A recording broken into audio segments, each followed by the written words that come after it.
নমস্কার বন্ধুরা, মম কিচেনে আপনাদের সবাইকে স্বাগত। আজ আপনাদের সাথে শেয়ার করব ঘরোয়া পদ্ধতিতে বাটা মশলায় রুই সজনের ঝোল। তো প্লিজ বন্ধুরা ভিডিওটা প্রথম থেকে শেষ পর্যন্ত দেখবেন। আর এই রেসিপিটা যদি গরম ভাতের সাথে থাকে না, আর কিছুই লাগবে না, একটাতেই হয়ে যাবে। আশা করছি রেসিপিটা আপনার ভালোই লাগবে। এখানে আমি বেশ কিছুটা রুই মাছ নিয়ে নিয়েছি, একদম জ্যান্ত মাছ, আর এটা কাটা মাছ থেকে নিয়ে নিই। আর এইটা আমি সব রান্না করব না, এ থেকে আমি কিছুটা তুলে নিচ্ছি। একদম জ্যান্ত মাছ, আপনারা কিন্তু কাটা মাছ দিয়েও করতে পারেন বা চারা মাছ দিয়েও করতে পারবেন।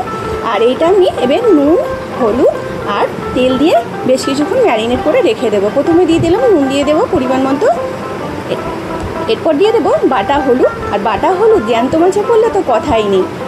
এরপরে দিয়ে দেবো সামান্য সর্ষের তেল, দিয়ে মাছটা আমি ভালোভাবে ম্যারিনেট করে নেবো। একদম আগেকার দিনের মতো রান্না, কোনো গুঁড়ো মশলা এতে দেবো না বন্ধুরা, একদম সম্পূর্ণ বাটা মশলার রান্না। অবশ্যই ভিডিওটা প্রথম থেকে শেষ পর্যন্ত দেখবেন কিন্তু বন্ধুরা, একদম স্কিপ করবেন না। দেখুন মাছগুলো আমি খুব ভালোভাবে মাখিয়ে নিয়েছি।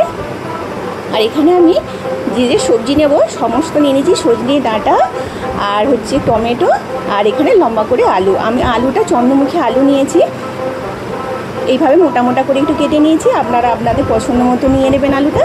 এবারে আমি কড়াইটা বসিয়ে দিয়েছি গ্যাসে, ভালো করে গরম করে নিয়ে এবার আমি মাছটা ভেজে নেব। আর মাছটা আমি 10 মিনিট কিন্তু মাখিয়ে রেখে দিয়েছিলাম নুন হলুদ দিয়ে, তবেই কিন্তু খেতে ভালো লাগবে। তেলটা কিন্তু খুব ভালোভাবে গরম করে নিয়েছিলাম, তারপর কিন্তু মাছটা দিচ্ছি, নাহলে কিন্তু মাছটা নিচে জড়িয়ে যেতে পারে।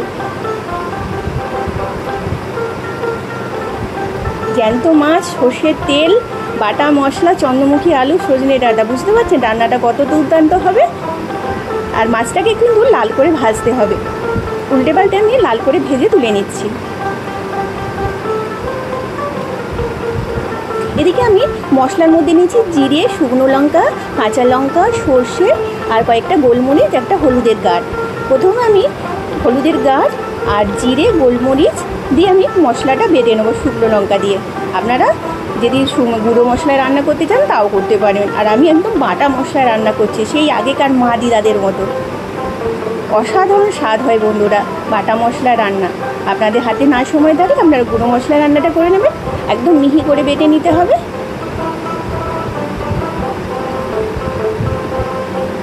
এরপর দিয়ে দেবো সামান্য হাফ চামচ সর্ষে আর একটা কাঁচা লঙ্কা আর একটু নুন দিয়ে বাটলে কিন্তু সর্ষেটা তেতো হবে না কাঁচা লঙ্কার সাথে। এটাও আমি মিহি করে বেটে নেব।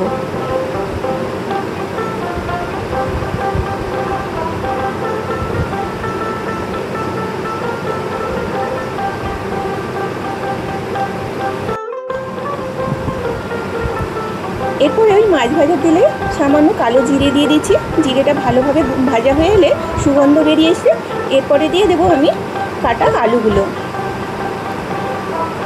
আলুগুলো আপনারা এইভাবে লম্বা লম্বা কেটে নেবেন, তবে মাছের ঝোলে এইভাবে লম্বা লম্বা করে আলু কাটা কিন্তু খুবই ভালো লাগে। এরপরে দিয়ে দেবো সামান্য নুনটা দিয়ে আমি ভালোভাবে মিশিয়ে নিচ্ছি। মিশিয়ে নিয়ে দুবার ঢাকা দিয়ে একটু লাল করে ভেজে নেব, তাহলে আলুটা খুবভাবে ভালো করে কুক হয়ে যাবে আর সুন্দরভাবে নরম হয়ে যাবে। ঢাকাটা খুলে রেখেছি। এবার আমার আলুটা ভাজা হয়ে গেছে লাল করে, দেখতেই পাচ্ছেন আলুটা আমি খুব ভালোভাবে লাল করে ভেজে নিয়েছি। আর খুব সামান্য তেলে কিন্তু বন্ধুরা রান্নাটা করছি, আমি খুবই অল্প তেল দিয়েছি, একদম বেশি তেল দিইনি। এরপরে যে মশলাটা আমি বেটে রেখেছিলাম সেই মশলাটা আমি দিয়ে দিচ্ছি, তবে সর্ষে কাঁচা লঙ্কাটা না, সর্ষে কাঁচা লঙ্কাটা পরে দেবো। যেটা আমি জিরে, হলুদ, শুকনো লঙ্কা এগুলো বেটেছিলাম সেই মশলাটা দিয়ে 3-4 মিনিট আমি ভালোভাবে কষে নেব। আঁচটা কিন্তু লো মিডিয়ামে রেখেছি। আর একটু বাটি দিয়ে জল দিয়ে দিলাম, দিয়ে খুব ভালোভাবে মশলাটা কিন্তু কষিয়ে নিতে হবে যাতে কাঁচা গন্ধটা চলে যায়। হালকা আছে একটু কষতে হবে, নালে কিন্তু পুড়ে যাবে। এরপর দিয়ে দেবো পরিমাণ মতো নুন। এর আগে আমি আলুতে একটু নুন দিয়েছিলাম, আর সর্ষেতে কিন্তু একটু নুন আছে, তাই বুঝে সুঝে একটু নুনটা দিতে হবে।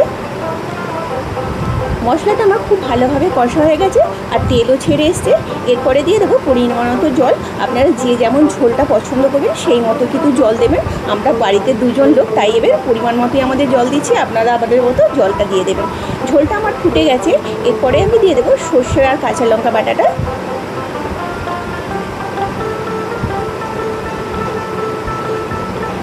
আর এরপরে দিয়ে দেবো ডাঁটাগুলো। আর বন্ধুরা এতে আগে সর্ষে বাটাটা দিয়েছি, ভাবছো না তেতো হয়ে যাবে, তেতো হবে না, কাঁচা লঙ্কা নুন দেওয়া আছে তাই তেতো হওয়ার কোনো চান্সই নেই। এরপরে দিয়ে দেবো আমি সজনে ডাঁটাগুলো। সজনেগুলো ডাঁটাগুলো দিয়ে মিনিট 3-4 আমি ঢাকা দিয়ে রেখেছিলাম। ঢাকা দিয়ে খুব ভালোভাবে সেদ্ধ করে নিয়েছি, আর আমার খুব ভালোভাবে সেদ্ধ হয়ে গেছে। আমি দেখে নিচ্ছি চেক করে, আলু আর ডাঁটা খুব ভালোভাবে সেদ্ধ হয়ে, যেহেতু চন্দ্রমুখী আলু আর ডাঁটাগুলো খুব নরম ছিল তাই সেদ্ধ হয়ে গেছে। এরপরে দিয়ে দেবো ভাজা মাছগুলো। এতে আমি কোনো কাশ্মীরি লঙ্কা আর কোনো ব্যবহার করি না, আপনারা চাইলেও কিন্তু ব্যবহার করতে পারেন। এরপরে দিয়ে দেবো আমি দুটো ছোটো করে টমেটো কাটা লম্বা করে কেটে রেখেছিলাম, ওইগুলো দিয়ে দিচ্ছি। আর দিয়ে দেবো একটা কাঁচা লঙ্কা, আপনাদের 2-3টে যদি কাঁচা লঙ্কা লাগে তাও দিতে পারেন, আমি একটাই দিচ্ছি সাধারণ একটু ফ্লেভারের জন্য। এবার খুব ভালোভাবে মিশিয়ে নিয়েছি।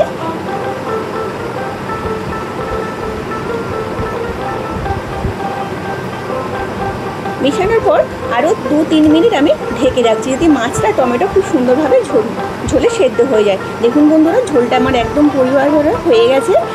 আর এরপরে আমি দিয়ে দেবো 1 চামচ সর্ষের তেল। সর্ষের তেলটাই কিন্তু মাস্ট এই রান্নাটায়, অসাধারণ খেতে লাগে। আগেকার মাদিরা কিন্তু এইভাবেই রান্না করতেন, একদম পুরোনো দিনকার রান্না। সর্ষের তেলটা দিয়ে 1 মিনিট ফুটিয়ে আমি গ্যাস অফ করে দিয়েছিলাম, কিছুক্ষণ স্ট্যান্ডিং টাইমে রেখেও দিয়েছিলাম।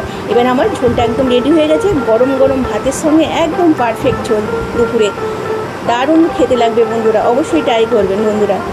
দেখতে পাচ্ছেন ঝোলটা কত সুন্দর দেখতে হয়েছে। জ্যান্ত মাছের ঝোল, আপনাদের পছন্দ মতো একটু কাটা মাছ নিয়ে নিতে পারবেন, চারা মাছ নিয়ে নিতে পারবেন, ছোটো রুই মাছ নিতে পারবেন।